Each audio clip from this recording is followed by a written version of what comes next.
Alright, what's up guys? Suicide Grind here, back in another goddamn video. This time is like another Avenged Sevenfold appreciation, so if you're tired of Avenged Sevenfold on the channel, too bad, because today we're going to talk exactly why I think Brooks Wackerman is the guy for the job. Now, here's the thing, we have to really understand this whole debacles, and also educate the people who are young enough to where that they don't know the older stuff. We have to also take a look at the other drummers that have been in the band. Of course, we're going to start with the original, the Rev, which is obviously going to be my favorite drummer in Avenged Sevenfold. And if we're talking about the actual drummers who played for the band and were fill-ins, Brooks would actually be my second favorite, and we're going to actually get to why in a rather somewhat detailed explanation today. We're going to start by just going into this song and showcasing my favorite drum performance of the Rev.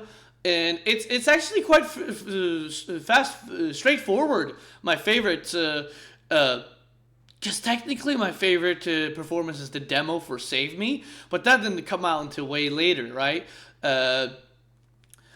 So as of actual studio performances, it was between this, some song on the debut album, probably The Art of Subconscious, whatever the fuck, The Art of Subconscious Illusion. That one has one of my favorite drum performances of the Rev.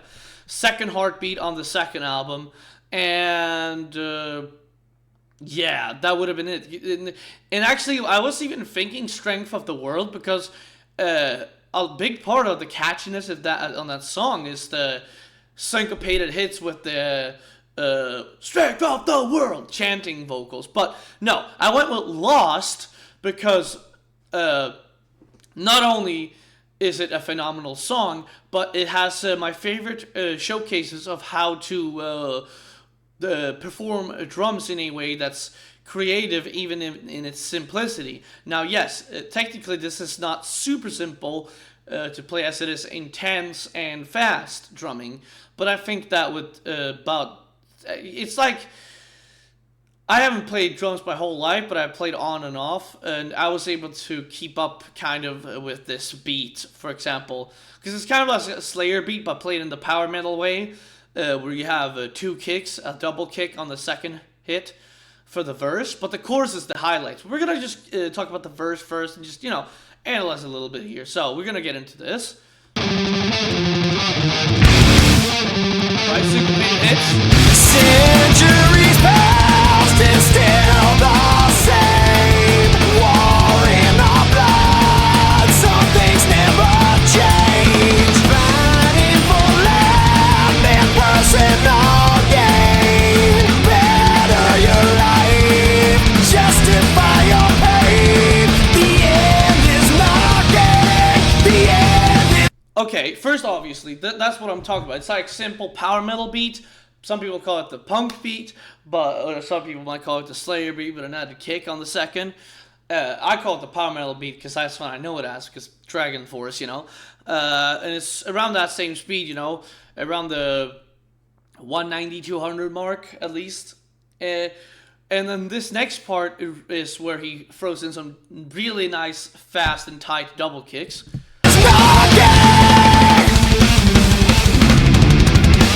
But this chorus, the way he alternates beats constantly, is what makes this my favorite performance. So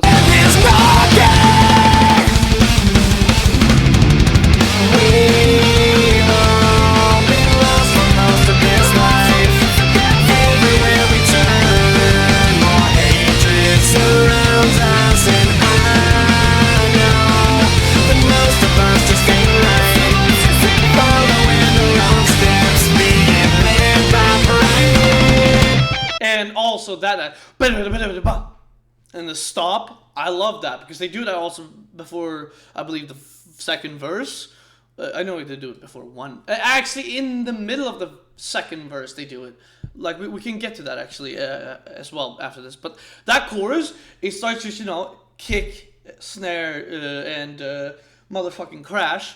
He really loves using crash cymbals. Actually, sometimes he would opt for that, where people would sometimes opt for a hi-hat, for example, in the or the ride in the verse to intensify the tail end of the verse. He starts hitting the crash cymbal at the same speed as he did the ride to throw in some more intensity in the mix. And so for this, he does that very simple back and forth beat between the snare crash and the fucking kick, right? But then he goes, he hits a double kick and goes into a crash and then goes into the Slayer skank beat, and he does the same thing to transition out of it, just go for that again, the simple, and then he goes he throws in like a groove at the tail end of the bar, and that's just a really simple example of a great drummer, because there are very complicated examples of the Rev. In fact, if we want to talk about complicated, try playing Scream on drums. It sounds like it's a slow, simple headbanging tune, but that's got to be the hardest song on the album to play on drums because of the whole groove on the hi-hat and the alternating between the kick and the snare. I can't. That's the hardest song on the album for me to keep up with. So we're actually gonna go into the verse that I talked about. The crash.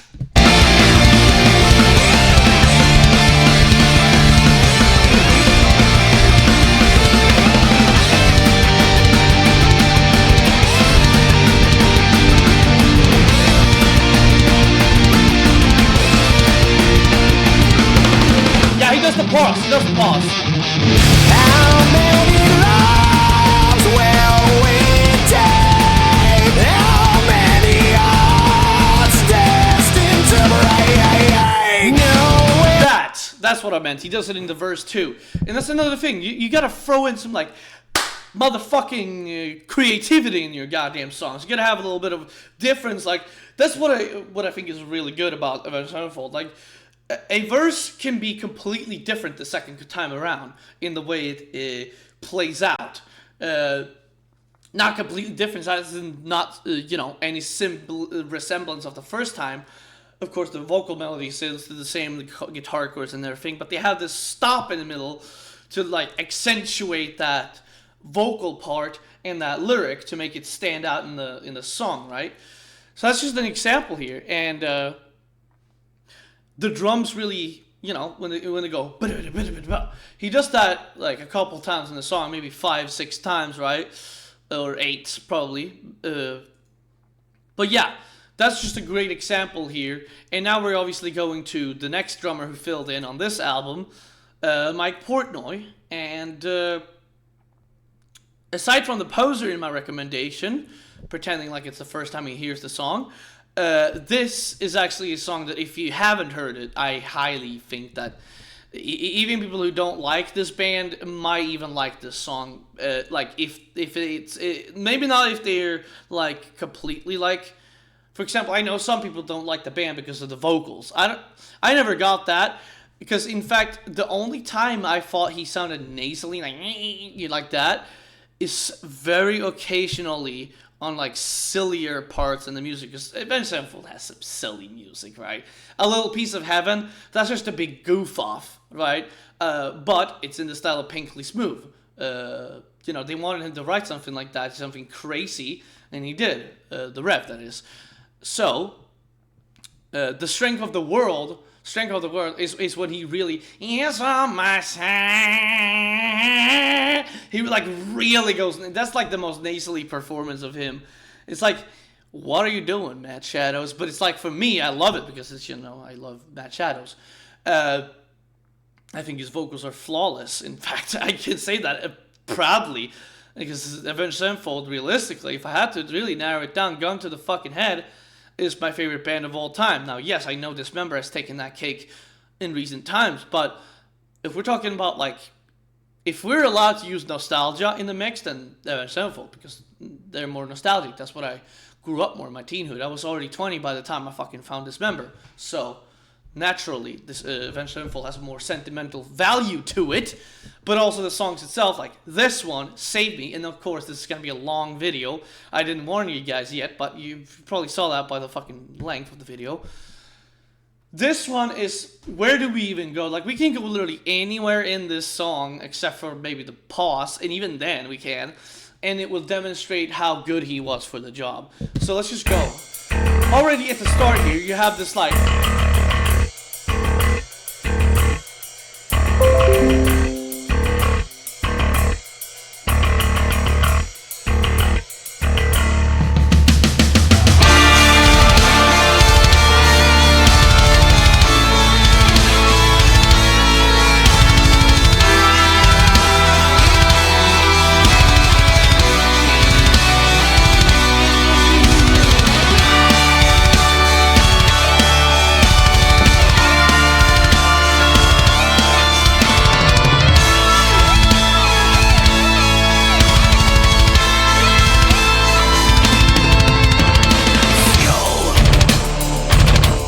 That's again something that I talked about with the Rev, and obviously the Rev wrote these drum parts, as we know by the demo.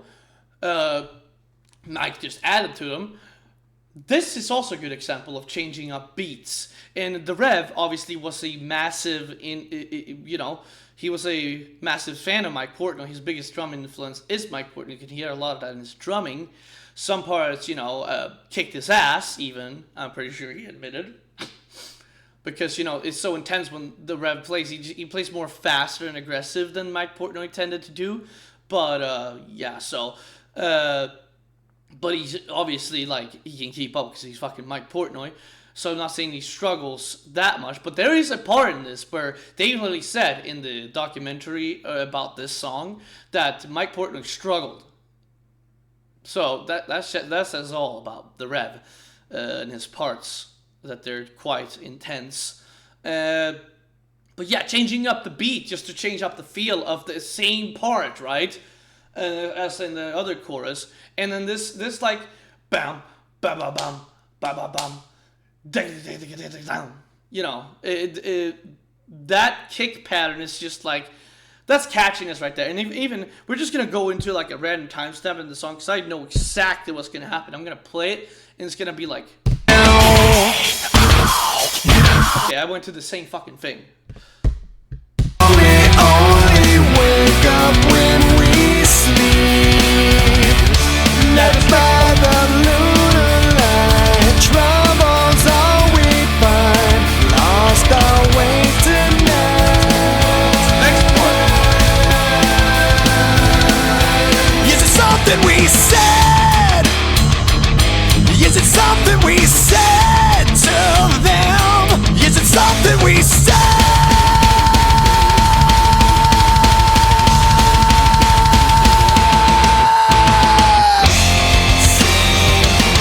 I'm trapped in a bio world where the endings are the same as every other.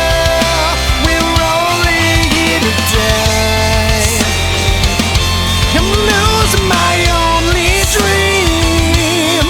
I can use some guiding light, some place to go. You hear me? Let me know. A good example again of changing it up. And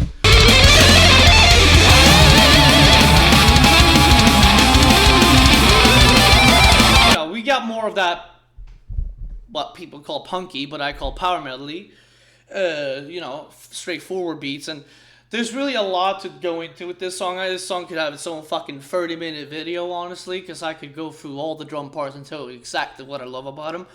But I think that if Mike Portnoy was accepted into the band, it would have been perfect. But unfortunately, when come time, their next move that they wanted to do was Hail to the King, which is more of a Metallica album than a Avenged Sevenfold album. They wanted to have a more simple, straightforward, metal, heavy metal, sad but true kind of feel. Even the song on their This Means War is very evident in that influence. So it very much backs up my words here. But yes, this is a perfect song when it comes to the drums. Just on their own can make a whole video. But for this next one, I have picked obviously a live performance, as the studio performances aren't much to be desired.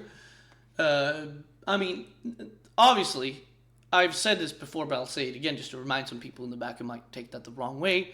I think that Arian was done dirty by the fact that that's why I also kind of don't think he's the right pick for Avenged Sevenfold, is because he wanted to steer them in a direction of playing more like intensively. Like, for example, he was always trying to make the drum part sound a little more like the Rev, and they just wanted him to keep it simple and hit hard for the Hail to the King album. That's what they were going for, simple and hard hitting.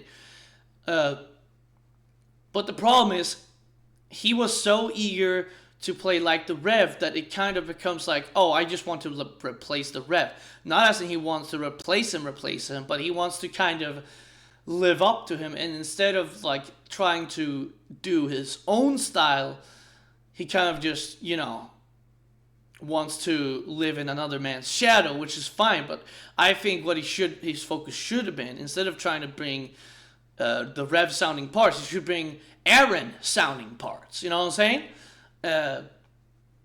But he probably did during the actual album, which it does have some really great drum parts. Some of it is reminiscent of a steady groove that you might find from the Rev, actually. But he was done dirty by the fact that he wanted to be like the Rev, and they held him back on the album. But that's why we're using a performance of him playing a song performed by Mike Portnoy, but written by the Rev. So we're going to see how he performs it.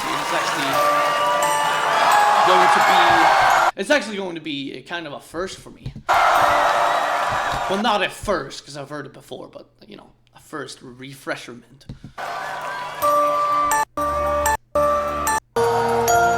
All right, here we go. Don't need a fucking intro, You ready for this?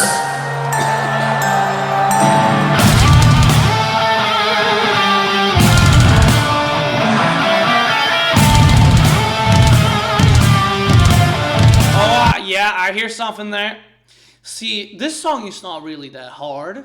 This is one of those things where it's like a case of a drum part sounding harder than it actually is, this intro.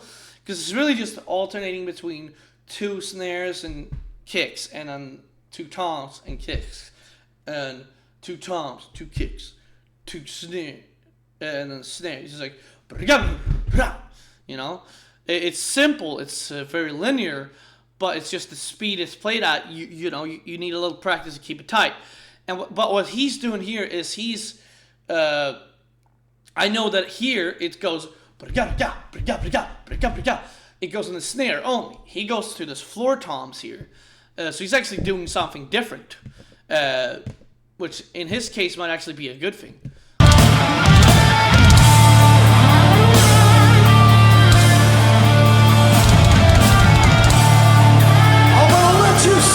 Also, that snare sound is doing him dirty. Like, the snare sound is more punchy on the kit in the album. I'm guessing this snare drum was set up for some Hail to the King stuff. So, are you ready? 3, 2, 1. We don't need the verse. Twist your mind, we're counting on the Because it's cool. We need to go over the chorus.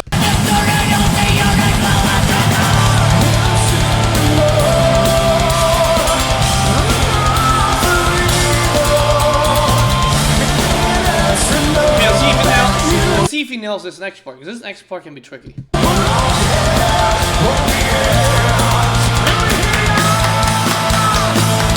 Okay, good.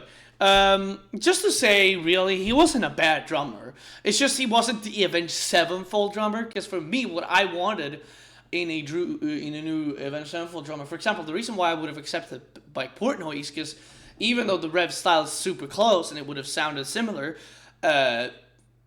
he can still bring his own stuff to the table. He would have. Aaron kind of just wanted to stick in the pocket, like I said, I already explained. But he was good for what he did. He was a great drummer. He is a great drummer. It's just that maybe not Avenged Sevenfold. Maybe he's more maybe he needs to be in a Metallica, like more extreme version of Metallica that has drum parts like the Rev. So he needs to kind of like find he needs to find his own footing is what I mean. Just, find his own style instead, because that's basically what he said, that he just wanted to play like the Rev, and they were kind of like, well, hey, but we kind of just don't want that. So you might be like, whoa, what's this? Well, this is actually a live performance of a drum solo by Wackerman, and this is exactly what I'm going to talk about right now. Brooks is the perfect drummer for Avenged Sevenfold for this one reason and one reason only.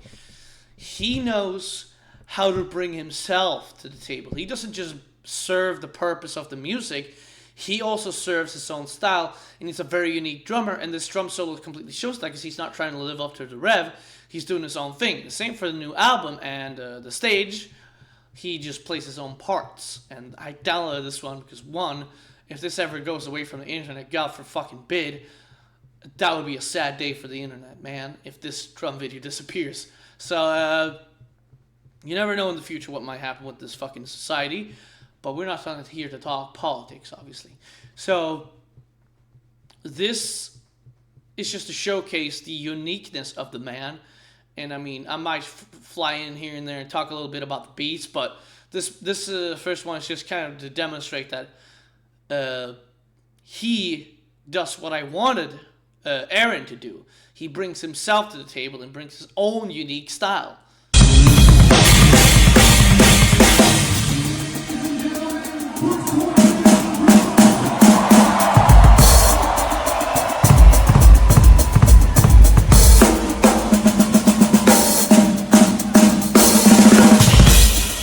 If you don't notice, that's a little bit of Bill Ward. He said Led Zeppelin, so I guess they both did that on the drums. That bum. He was talking about doing soft blasts, like that, like did there. He eased into the hits, the hard hits, right? It's just really nice, man.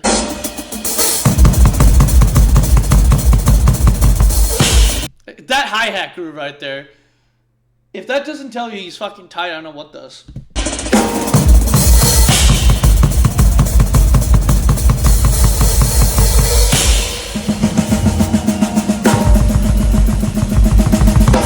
Silent blast beats.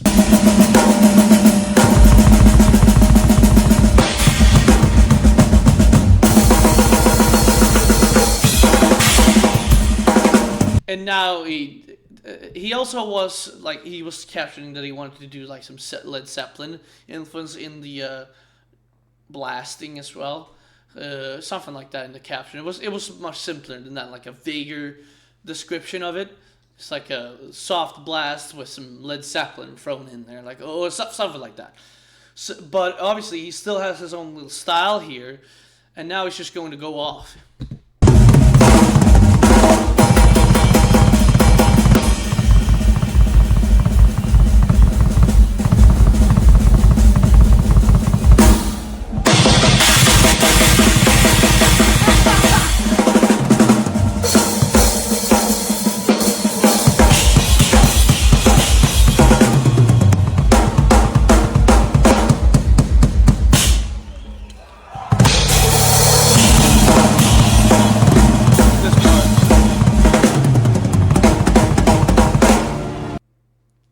Damn.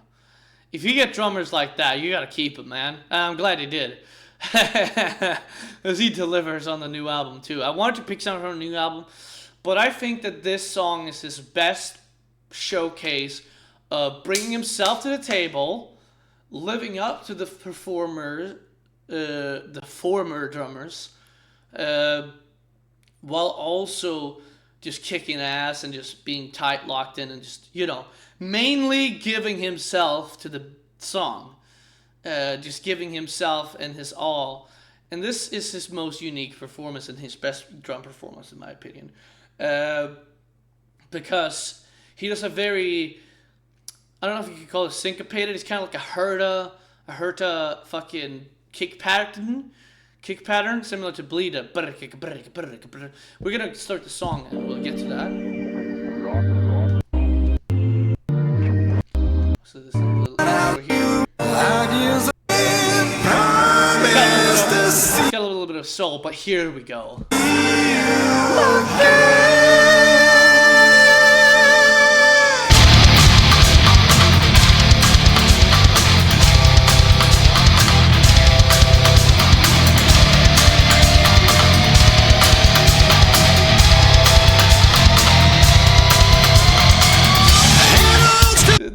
We're gonna talk about this whole song, by the way. I just should have warned you, but yeah, we're gonna have to. We need to. We need it.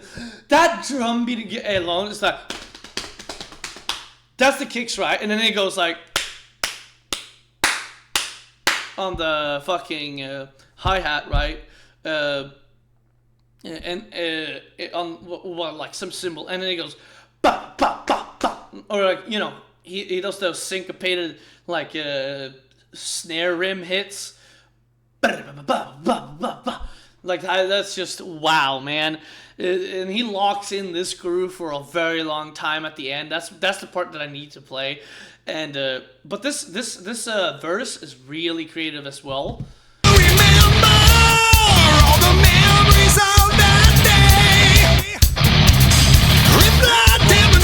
Little accent, you know. Don't let the desperate voices fueled by flames.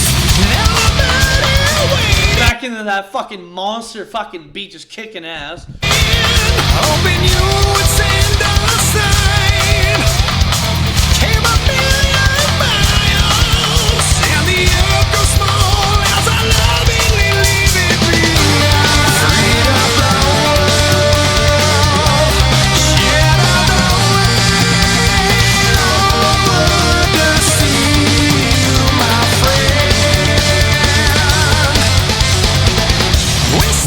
That first part is really nice. The first chorus is shorter, but that is really nice. That you know, kind of like that. I fucked it up in the mouth, but I can tell my dad when I'm drumming today. I'm actually going to be drumming some Guns N' Roses. I love the song Bad Apples. That's my favorite song on User Illusion 1, actually. I'm actually going to spin some vinyl after this, probably, and get on VR chat. But yeah, that you know, and simple double kicks to just sign it off, and then back into the verse. All the hope we've been denied. There's more than we've been told. Had to find it on the other side.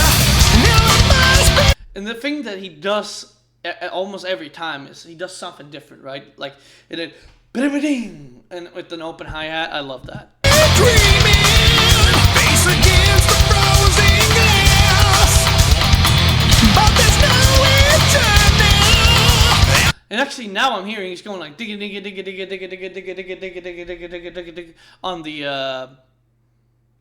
he's going like this on the fucking ride as well. The blazing world salute as we go flying past. Freedom of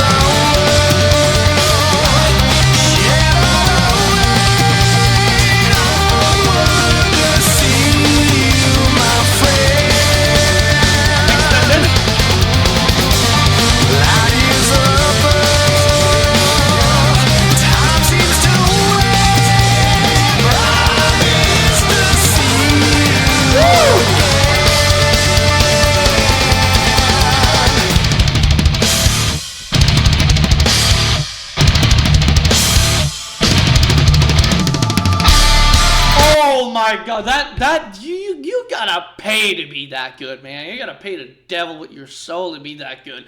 That to come up with a part that is so tastefully just crafted like that, with the fucking fill going in there into the fucking beat.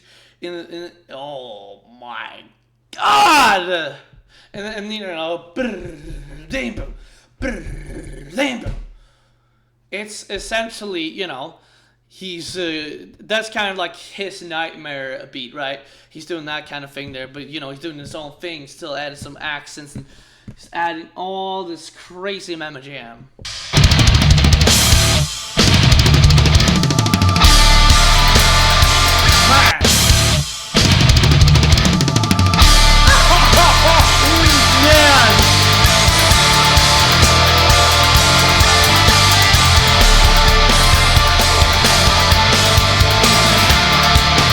He's always going ding ding ding ding ding ding ding ding ding ding, even while going bop bop bop bop bop bop bop bop bop bop. So going ding ding ding ding ding ding ding.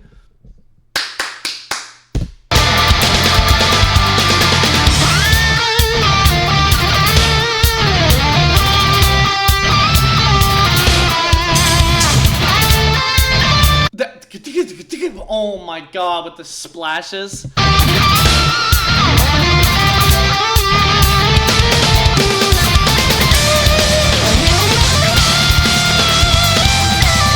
And here he goes, you know, he's doing like a open hi-hat there, and a very like, the way I can describe this is Latin timing. It's the best way I can explain it. It's just, oh my god, that fucking tasteful ass hi-hat beat with the straightforwardness in the background. He's doing this on the hi-hat while playing the chorus beat, right?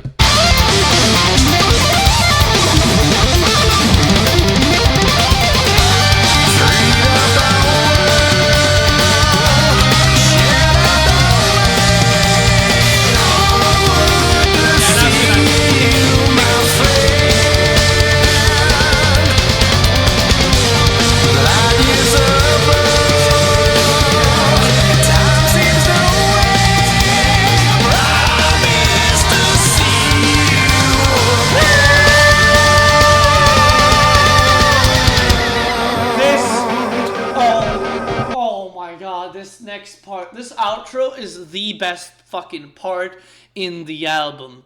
Like this, it's so rewarding. This next part for the outro,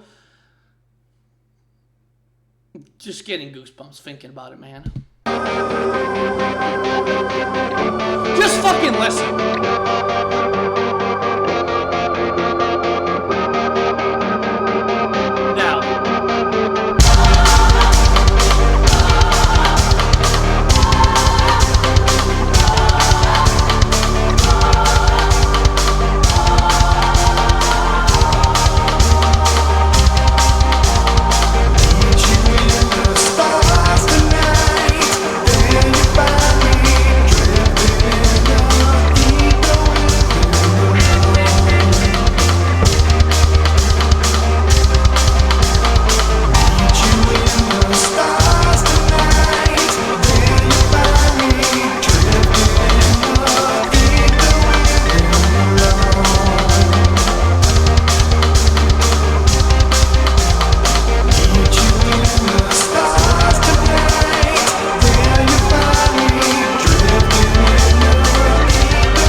The simple just ding ding to end it. Man, it's hard to find drummers like this. I'm glad they hold on to it, man. Because even in the new album, like, there's so many fucking songs I could have gone over, but this one was the best one just to demonstrate, like, that part is, like, super calm, and he's playing this super fucking intense, complicated beat under it, and it's just, like, such a nice contrast between the calm and the good. And man, that right there is just Brooks, Wackerman. I mean, he's played for all kinds of bullshit. But Avenged Sevenfold is really where his fucking drumming comes to shine, in my opinion. I don't care if he fucking played for Tenacious D. His fucking drumming in Tenacious D is simplified. He's being held back in that band as far as I'm connected. So yeah, this is just him being unleashed. The Brooks Wackerman whacking those drums. Just, oh my god. Like, that right there just explains everything, man. That's what I live for right there. That's exactly like one of the moments where I knew that The Stage was a great album. It was one of the best albums they ever did. Just start to finish, man. He just does these insane parts and cool little accents and stuff. Even in the new album, start to finish, just his drumming is just phenomenal, man. Especially on the simple song like Cosmic. He fucks it up, man. He completely fucks that shit up. He just completely Brooks Wackerman all over that fucking shit, man. And even on the tracks he's not on, he shines a little bit. Like the Sinister Gates piano instrumental. You can still hear him in the background. Just you can feel his aura in the studio, you know? Man, what a drummer, right? So yeah, Brooks Wackerman, the reason why he is the perfect fill-in and replacement for the Rev is because he's not replacing the Rev. He's doing his own thing. He's bringing his own thing to the table, being tasteful while still sticking to the guns, and actually, like, he's not doing anything that's super out there. Like, how to say, like, they're not actually, like, completely striving away from their formula. Like, there's still Avenged Sevenfold. There's still the guitar solos that sound like Sinister Gates. I mean, who's gonna sound like that, right? Sinister Gates has such a unique shredding style, right? That it's one of those guys where, like, he's the one who sounds like that, and unfortunately, there's a lot of people who probably do sound similar, but there's not one who comes close to his actual sound. And he just has such a very creative sound. I don't know how to describe it. It's just very dark, sinister, no pun intended, evil sounding, but also a lot of times beautiful. Like, for example, in the guitar solo of Lost and such. And Nobody is a perfect example of him improving over the years as well. The technicality between gypsy jazz and metal guitar shredding is just so fucking tastefully picked out. But yeah, so Brooks, he just adds to the music. He's the one who sits down. He's like analyzing a guitar part from Sinister Gates or guitar solo. It's like, how can I make this guitar solo and guitar part become even more awesome than it already is in the song? That's the way I believe he thinks, and that's what he does. He just makes parts really shine and pop in the songs, man. But yeah, I'm a Suicide Grind. It's been my fucking appreciation of Brooks Wackerman. Later, goddammit.